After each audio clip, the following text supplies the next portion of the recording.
ये कहानी है उस चोरी की जिसने दुनिया की टॉप इन्वेस्टिगेशन एजेंसी को 6 सालों तक चैन का सांस नहीं लेने दिया। एक दो नहीं, बल्कि ये चोरी 29,000 करोड़ रुपयों की थी। 3.5 बिलियन डॉलर चोर को सिर्फ एक फोन कॉल कैसे ले डूबी, उसने इतनी ज्यादा रकम चीटोस के एक छोटे कंटेनर में कैसे छुपाई थी। और सबसे बढ़कर पैसों की रिकवरी के बाद, जिसके असल में ये पैसे थे, उसने इन पैसों से मुंह क्यों फेर लिया। नाजरीन, 13 सितंबर 2019 को जिम्मी जंग नामी लड़के ने 911 पे इमरजेंसी कॉल की। यह उसकी जिंदगी की ऐसी फोन कॉल थी जो उसको बड़ी मुसीबत में फंसाने वाली थी। जिम्मी जंग यूएस स्टेट जॉर्जिया में एथेंस नामी एक छोटे से शहर में रहता था। उसने अपने घर में चोरी की एक कार्रवाई रिपोर्ट करने के लिए पुलिस को फोन किया था और पुलिस ऑफिसर के पूछने पर उसने बताया कि उसके घर से 4 लाख डॉलर चोरी हुए हैं। इतनी बड़ी अमाउंट सुनकर पुलिस ऑफिसर को थोड़ा शौक सा लग गया। जिमी ने अपने घर पर बेहतरीन सिक्योरिटी सिस्टम लगा रखा था और उसके पास चोर की घर में घुसने की सीसीटीवी फुटेज भी मौजूद थी, जिसने अपना फेस कवर किया हुआ था। जिमी जंग जॉर्जिया यूनिवर्सिटी का ग्रेजुएट था और वह अपने दोस्तों में पार्टी बॉय के नाम से पहचाना जाता था। वो एक एक पार्टी में 5 लाख डॉलर्स यानी करीब 1.25 करोड़ रुपए उड़ा देता था। किसी बार में जाता तो वहां मौजूद तमाम लोगों को फ्री ड्रिंक्स खरीद कर देता। उसके ज्यादातर दोस्त उसका साथ सिर्फ पैसों और अयाशी की लालच में देते थे।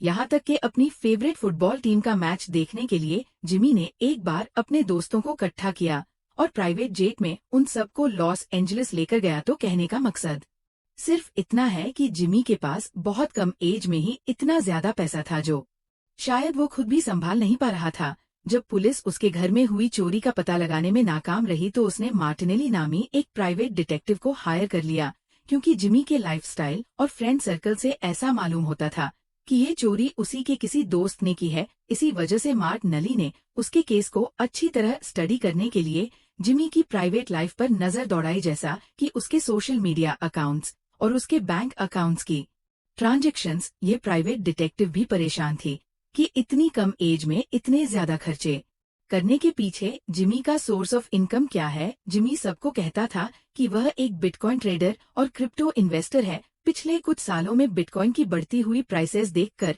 हर कोई इसकी बात पर यकीन कर लेता था। मार्टिनेली का कहना था कि वीडियो फुटेज में जो लड़का उसके घर में घुस रहा है, उसको सब मालूम था कि जिम्मी घर पर नहीं है और उसको किस वक्त कार्रवाई करनी है, जिससे ये जाहिर होता है कि ये जरूर कोई जिमी का करीबी दोस्त है। ऐसा नहीं था कि एथेंस की पुलिस का जिमी के साथ पहली बार कनेक्शन बना था। कुछ सालों पहले भी वह कोकेन रखने के केस में पकड़ा जा चुका था और तब से लेकर जिमी का पुलिस ऑफिसर्स के साथ बड़ा अच्छा बिहेवियर था। अक्सर एथेंस पुलिस उसके घर पर लगे सीसीटीवी कैमरा को इस्तेमाल करके दूसरे किसी केस की इन्वेस्टिगेशन भी करती थी, लेकिन इस बार 911 को की गई कॉल की वजह से जिमी पुलिस की नजरों में काफी हाईलाइट हो चुका था। इसी दौरान रीजनल साइबर क्राइम यूनिट को भी मालूम पड़ गया कि जिमी जंग के घर से 4 लाख डॉलर चोरी हुए हैं और यह खुद को बिटकॉइन ट्रेडर बताता है। उनको शक हुआ कि जिमी के पास बिटकॉइन ही सही पर इतने ज्यादा पैसे आखिर आए कहां से। ये रीजनल साइबर क्राइम यूनिट पिछले 7 सालों से सिल्क रोड क्रिप्टो हाइस्ट के केस को इन्वेस्टिगेट कर रहा था, लेकिन इतने अरसे से इनको एक भी हिंट नहीं मिली थी। सिल्क रोड एक ऑनलाइन एक्सचेंज थी जहां सारे गलत काम होते थे। वेपन लेकर ड्रग्स तक तमाम इलीगल चीजें यहां ट्रेड होती थी और इसकी ट्रांजैक्शन बिटकॉइंस में की जाती थी। 2012 में ये एक्सचेंज हैक हो गई और किसी ने तमाम ट्रेडर्स के टोटल 51,680 बिट कॉइन्स चुरा लिए। लेकिन क्योंकि ये एक इलीगल डार्क वेबसाइट थी, इसी वजह से किसी ने भी इस थेफ्ट को रिपोर्ट नहीं किया। अगले ही साल सिल्क रोड का मालिक पकड़ा गया और एफबीआई ने साइट को बंद करके सारे बिटकॉइन्स अपने कब्जे में ले लिए। सिल्क रोड के मालिक के पास से 170 हज बिटकॉइन बरामद हुए, लेकिन 51,680 बिटकॉइन्स अभी भी मिसिंग थे, जो कि असल में पहले ही किसी हैकर ने चुरा लिए थे। एफबीआई को लग रहा था कि शायद ये सिल्क रोड के मालिक ने किसी और अकाउंट में ट्रांसफर कर दिए हैं और अब यह हमसे झूठ बोल रहा है। बिटकॉइन के डिफर अकाउंट्स की ट्रांजैक्शंस बिल्कुल ट्रांसपेरेंट होती हैं, इनको कोई भी देख सकता है, लेकिन सिर्फ अकाउंट के मालिक का पता नहीं चलता। रीजनल साइबर क्राइम यूनिट को शक था कि कहीं जिमी जंग का सिल्क रोड के अकाउंट से चुराए हुए बिटकॉइन से कोई ताल्लुक तो नहीं है। उसके लिए जरूरी था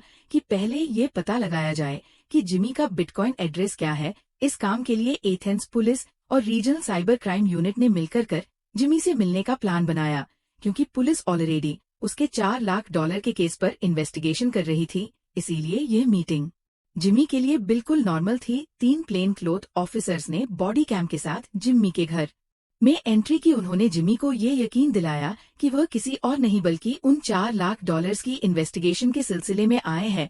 बातों बातों में उन्होंने जिम्मी से पूछने की कोशिश की कि उसका सोर्स ऑफ इनकम क्या है। इस पर जिमी ने उनको अपने रूम का विजिट करवाया, जहां 2 बिटकॉइन माइनर्स रखे हुए थे। रीजनल साइबर क्राइम यूनिट की टीम में एक ब्लॉकचेन एक्सपर्ट भी था। उसने फौरन अंदाजा लगा लिया कि 2-4 बिटकॉइन माइनिंग मशीनर्स इतनी ज्यादा दौलत नहीं बना सकती जितना जिमी खर्च करता है। इसी दौरान बातों में लगाकर एक ऑफिसर ने जिमी के लैपटॉप को एक्सेस किया और उसका बिटकॉइन एड्रेस कॉपी कर लिया।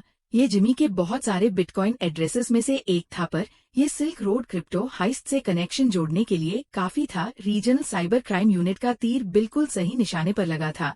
इस बिटकॉइन एड्रेस में बेशक कोई खास अमाउंट तो नहीं पड़ी थी, लेकिन इसकी ट्रांजैक्शन हिस्ट्री का लिंक कई साल पहले सिल्क रोड के अकाउंट से मैच हो रहा था। ये तो साबित हो चुका था कि जिमी का जरूर सिल्क रोड के हाइस्ट से कोई कनेक्शन है। अब ऑफिसर्स को तलाश थी उन 51,000 बिटकॉइंस की जो उनके ख्याल में जिमी के पास ही मौजूद थे। उन्होंने एक बार फिर से जिमी से कांटेक्ट करके उससे मीटिंग फिक्स की, लेकिन इस बार वह उसके खिलाफ सर्च वारंट लेके गए थे। जब जिम्मी को मालूम पड़ा तो उसके चेहरे का रंग ही उड़ गया। ऑफिसर्स ने उसके घर की तलाशी लेना शुरू की, एक एक टाइल को बजाकर चेक किया कि कहीं जिमी ने कोई सीक्रेट स्टोरेज बॉक्स तो नहीं बनाया हुआ। आखिर में उनको चीटोस का एक कंटेनर नजर आया, जिसके अंदर छोटा सा टावल पड़ा था।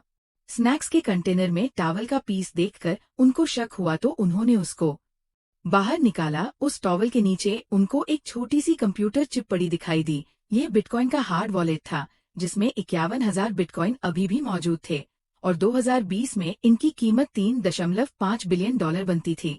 जिमी जंग अब बुरी तरह फंस चुका था। अपने $4 लाख के चोर को पकड़ने के चक्कर में वह 51,000 बिटकॉइंस गवा बैठा था। जिमी ने ऑफिसर्स को बताया कि अपनी ड्रग्स की आदत को पूरा करने के लिए वो सिल्क रोड एक्सचेंज पर जाता था और वहां से ड्रग्स खरीदता था। 2012 में एक दिन जब वो वहां से अपने बिटकॉइन वापस विड्रॉ कर रहा था तो उसको वेबसाइट में एक लूप होल नजर आया। जिमी के पास वैसे ही ब्लॉकचेन की अच्छी खासी नॉलेज थी, तो उसने उस लूप होल को यूज करते हुए बाकी तमाम वेबसाइट के यूजर्स के बिटकॉइन भी विड्रॉ करना शुरू कर दिए। जब वह 51,680 बिटकॉइंस विड्रॉ कर बैठा तो सिल्क रोड के मालिक को मालूम पड़ गया। उस वक्त बिटकॉइन की वैल्यू के हिसाब से ये अमाउंट $1 लाख बनती थी। सिल्क रोड के मालिक को मालूम था कि वह पुलिस में तो कंप्लेन कर नहीं सकता, इसलिए उसने जिम्मी को प्राइवेट मैसेज किया और उससे पूछा कि तुमने वेबसाइट में क्या लूप होल ढूंढा है। जिमी ने उसको वेबसाइट का लूप होल बता दिया, जिसके बदले में उसने चुराए हुए बिटकॉइंस माफ कर दिए। एथेंस पुलिस, FBI और रीजनल साइबर क्राइम यूनिट कई साल पुराने केस को अब सॉल्व कर चुके थे। 2023 में जिमी जंग को वायर फ्रॉड के केस में 1 साल और 1 दिन की सजा सुनाई गई। ये US की हिस्ट्री का सबसे बड़ा बिटकॉइन हाई समझा जाता है।